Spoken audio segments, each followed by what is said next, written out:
Welcome to Comic and Screen. I'm Sam Otten, and I have with me a guest today, Jason Book. Jason Book from houseofjb.blogspot.com. Jason, thanks for being here with me. Hey, no problem, Sam. Always glad to be on another show. Yeah, Jason has his own podcast, Wrapped in Plastic, which you can find at Podomatic, or you can find at his House of JB Blogspot. But he's joining me today. We're going to talk about the new Superman run by Jeff Johns and John Romita Jr. So they kicked it off with Superman number 32, and Superman 34 just came out, so we've got 3 issues that we're kind of covering here. So I thought I'd start with story. So first of all, Jason, what was your take on the story as you've kind of been digging into these 3 issues? Well, I read the first one. It seems like it's. I guess it has been like 3 months, right? Or at least or something like that. Time flies in the summer. Hey? Yeah, but I like it. I like Jeff Johns as a writer. I think he does a good job. But to me, the biggest selling point of this is John Romita Jr. coming from Marvel to do his first major DC work. The guy, the storytelling is amazing. Say what you will about his art, but he does some of the best kind of panel-to-panel storytelling of anybody working in comics right now. So I really enjoy it, and I'm really looking forward to seeing what happens next. I think we had some interesting twists today with this machinist villain and stuff like that, and I think it's pretty cool. Yeah, so I'm more of a DC guy for sure. So I didn't really know John Romita Jr. because he was over at Marvel. This is pretty much my first exposure to him, and I will say, like upon first glance, I thought it looked a little weak, a little amateurish. Mm-hmm. But as I stick with the title because it's Superman. And I'm tending to agree with you now. I can really feel the story. I was kind of realizing the different scenes and the different beats. Romita Jr. is somehow he's able to really communicate the feeling of the scene and like really pull me into them. And I don't know exactly how he does it, but even though if you just look at a panel, it might not look like the most mind-blowing art, but man, when he puts them together, he's really drawing me in. I'm not sure how he's doing it. What do you think? Yeah, I think it's got a real cinematic feel to it. Like, he also did Kick-Ass with Mark Miller, and like you could just see how that translated to the screen. Like, it really had the feel of the comic and vice versa. And he's also finding a way to do something cool. Superman's the oldest character in comics, and he's doing things I've never seen someone do in a Superman comic before. Like that panel, I think it was in the last issue, where he like changes and he flies out the window, and like they just use like a trail of color to do that. Yeah, kind of coming out of his clothes and heading right out the window. Like, it looked awesome. Yeah. Like that's like when someone first started drawing the Flash like that, like back in the 60s, like taking things that like, oh yeah, we'll try doing this with Image with Speed or whatever, and those kind of things. I think he just really like knocks it out of the park. And like the big double page spread today of just the 2 guys like hitting each other, it's kind of like Jack Kirby style, and that's one of the highest comments you can give anybody, right? Yeah, you could feel the energy. Yeah, there was one in the first issue, in number 32, where when Superman and Ulysses are kind of first come together, and there's a pretty wide panel that just looked amazing. Mm-hmm. And I want to say, too, like, it's not just the action, it's the slower moments, too, like the more emotional moments. So, like, in the most recent one, we learn a little bit more about Ulysses and Neil.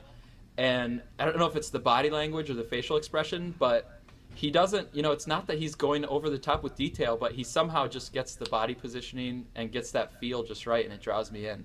Yeah, for sure. I almost thought the way John Romita Jr. draws faces, sometimes they can be similar, but every artist does that. But when I first saw this character in a couple panels, it almost reminded me of like, he had like a Nick Cage thing going in his face, and I thought that was really interesting because it was like, remember Nick Cage almost played Superman in a movie, and who knows, maybe he thought of that for a reference. And I think they're really like setting this up to, at one point, these guys are really going to throw down, and it's going to be super entertaining. Yeah. I will say, there are some panels where I kind of cringe a little bit. Like, there's a couple poses that Superman had, where like one where he's kind of leaning back, or his face. So but I know he's new. This is only his 3rd issue with Superman, so he's still getting the feel for it, I think. Yeah, for sure. I mean, I was talking to the guy at the comic shop about it today, and like, we don't seem to pour over every panel like we used to when we were kids reading comics. Like, maybe when you see some crazy like Jim Lee quadruple page spread or something like that, but you find the time it takes to read a comic from A to B, like cover to cover, you don't spend as much time as you used to. And I think a lot of the stuff with his artwork is like that. It's not that he's doing it because people are inspecting it. as much as they used to, but they know that people aren't going over it with a fine-tooth comb, and it's all about, like you said, the feeling of how you feel reading the issue. And it's like some of the most interesting Superman stuff in a long time. Right. And I can tell too, like he knows when to pick his spots. Like he knows when a super amount of detail isn't really needed. He knows, like, oh no, I just need to set this tone. That's right. And then he knows when to bring the full force of the art. So I think, yeah, I'm really kind of enjoying getting to know his art. I actually am pretty impressed with it now, even though I wasn't sure about it at the beginning. I would say, I know you're a big DC guy, but one of these days when you ever feel like it, the run he did on Amazing Spider-Man with J. Michael Straczynski is like some of the best Spider-Man comics ever done. It's very well done. Right, and I do like Straczynski's writing, so I'll definitely have to check that out if I'm willing to dabble into Marvel a little bit. I'll convert you sometime. So, just a few thoughts about the story. So, I mean, one thing that I think Jeff Johns did right away was he brought in the supporting characters. He brought Jimmy Olsen back in, Perry White back in, has some scenes in the Daily Planet and stuff.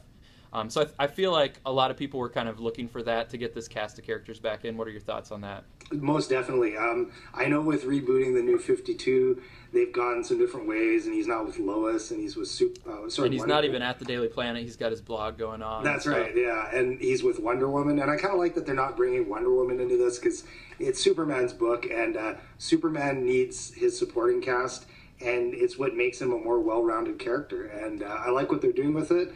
And I hope they bring in even more of that as the story goes on. Yeah, and I think Jeff Johns is doing a good job too with like the definite Superman action is there, but also he now has Clark Kent kind of doing some investigative journalism. So it's nice that it has kind of both sides of Superman and Clark Kent playing a role. Yeah, I like that as well. Yeah, it's a good balance. And I'd say too, in the most recent issue 34 that just came out, we get some nice emotion happening, which I always appreciate. We get some wordy exposition so far, but they're handled well because, like in 34, he has this wordy exposition, but at the same time we can actually feel the emotion that's happening. I don't want to say too much about that scene if you haven't read it yet, but yeah, I thought it's good when he is going to give the exposition that he has an emotional basis to it, and then we get some some really good action that comes in, and then, like you said, there's a kind of a twist at the end, which really has me looking forward to number 35. Definitely, yeah. I mean, it's kind of hard to bring new villains and heroes to Marvel and DC these days, and this looks like a really interesting character, so I'm looking forward to what they do with it.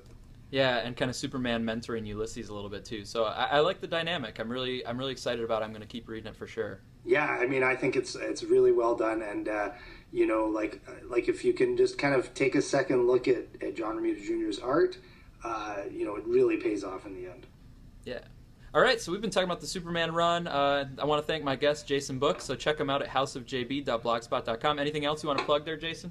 No, I am working on a comic book, but it's not quite ready yet, but I'll let you know when it is. All right, great.